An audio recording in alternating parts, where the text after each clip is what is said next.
This video and the next few videos are going to start dealing specifically with the machine. And before I start that, I'm going to review one more time very quickly what the machine is doing in the big general picture. There are two threads, a top thread and a bottom thread, and they are continuous threads. There's one on the top and one on the bottom, and the machine is interlocking them in between without breaking them. And to do that, it's taking the needle thread, it's bringing the needle thread down, and it's wrapping the needle thread around all the bobbin thread that's waiting, right? That's the bobbin. And then the needle goes back up again, and that interlocks the threads. On the machine, there's a top thread that's continuous, right? It never breaks.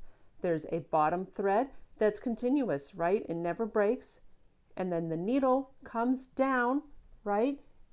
And the machine wraps that needle thread around the bobbin and then pulls it up so that the two threads interlock in between the layers of the fabric.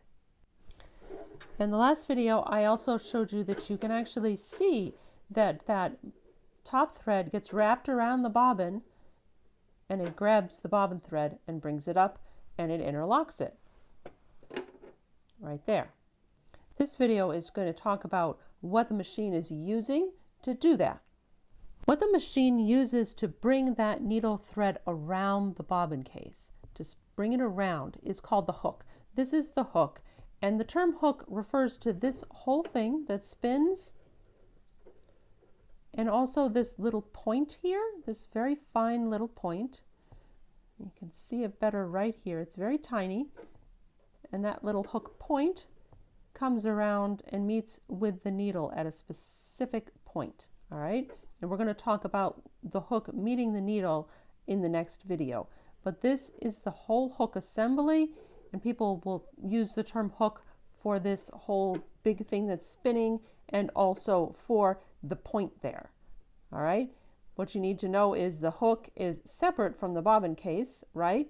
And so this all needs to be clean in here, right? Because remember, the bobbin case that the bobbin is sitting in is separate from that, right?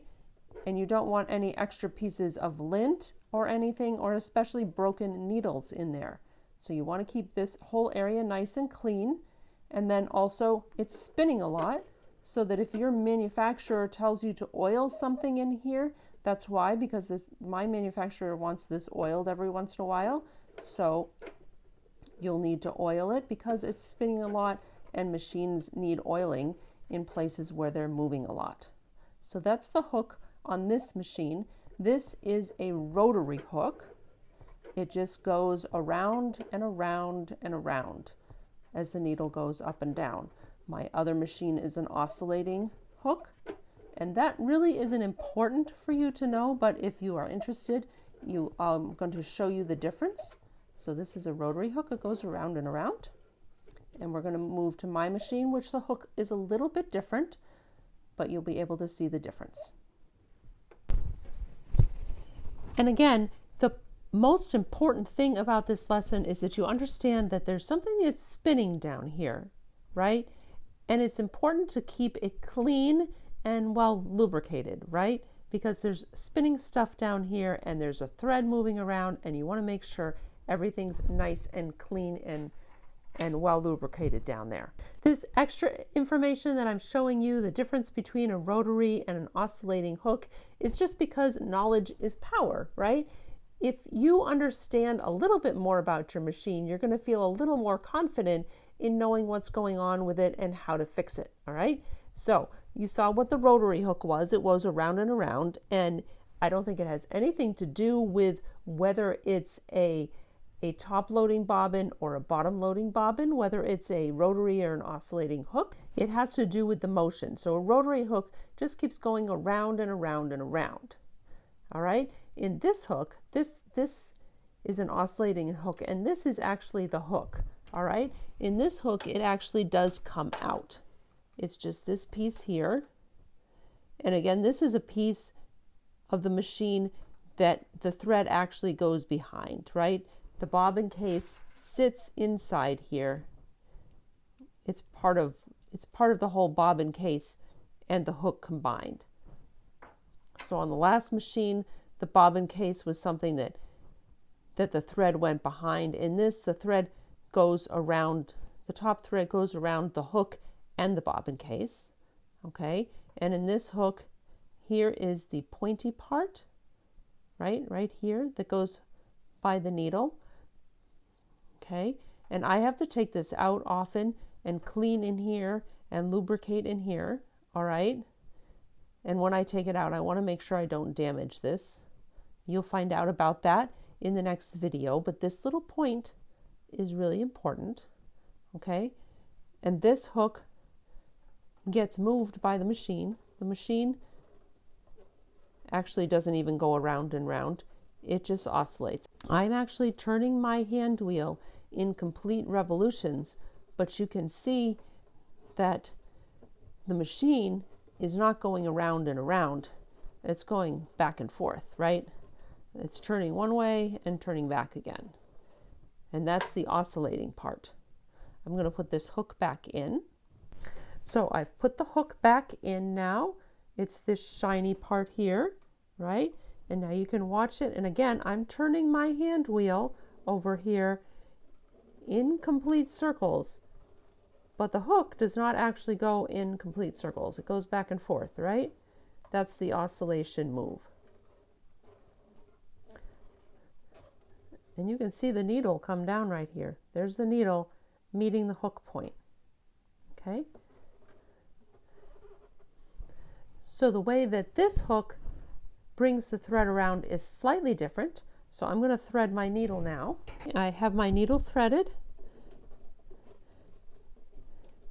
And so now the hook is going to come. There went my needle's down. The hook just grabbed the thread. And you can see that the hook has grabbed it right there. And as it reaches the bottom here, it's going to release it right off the hook. Okay, and if my bobbin case is in here, it's now going to be around the bobbin, right? This loop is going to go around the bobbin. And when it goes up, it's going to be wrapped around the bobbin thread. We'll do that one more time. So as the needle comes down, the hook grabs it. It's just a little different than the other one, right? Instead of going completely around, this hook just releases the thread, and then it, right, releases the thread, and then the hook just travels back to where it was before. And then it's ready to grab the needle thread again the next time, instead of just continuing around like it does on a rotary hook. So those are the two major kinds of hooks, a rotary hook versus an oscillating hook. You can take a look at your machine and see how your hook is working. See how it's bringing your thread around, whether it looks like the hook's going all the way around or whether it's doing the oscillation motion, because that just gives you a little more information about how your machine works. And in the next video, we're going to talk about this interaction between the needle and the hook point and what exactly is going on and what's important to know about that interaction right there.